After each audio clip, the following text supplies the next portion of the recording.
I believe there's a lot of ignorance and lack of thought that goes into decision making when it comes to who to vote for.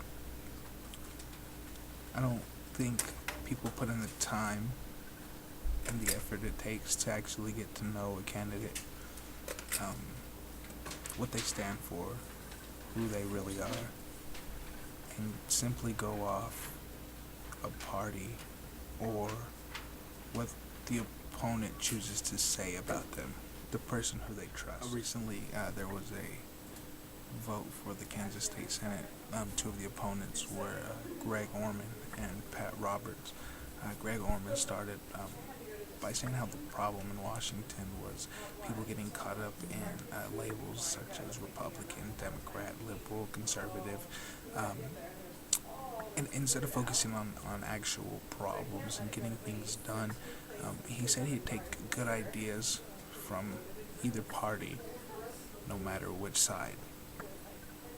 Pat Roberts started by saying how Kansas now has a choice between a conservative, trusted Republican with integrity or a liberal Democrat who still won't shoot straight with Kansas voters.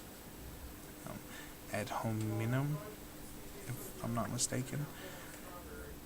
Mind you, this was just the beginning of the debate. I didn't go into the entire thing because, truthfully, the only person who spoke with any substance was Greg Orman.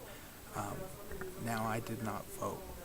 I'm not a registered Kansas voter, and I didn't feel it was my place. I just find it very interesting how people can get caught up and be so narrow minded instead of actually breaking things down and thinking about what's going to happen, the decisions that these people plan to make that truly affect our everyday lives. And it may not be in a big way, but it truly does affect it.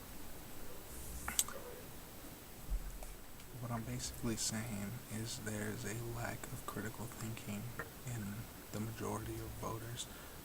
Ignorance is bliss, is what the phrase is.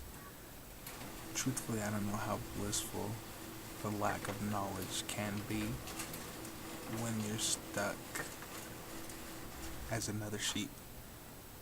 And I don't believe that people, and I don't mean to generalize, I do not mean everyone.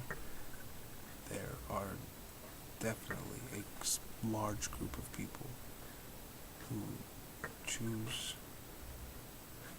to vote blindly and go about their lives with the flow rather than wondering why it's flowing that way.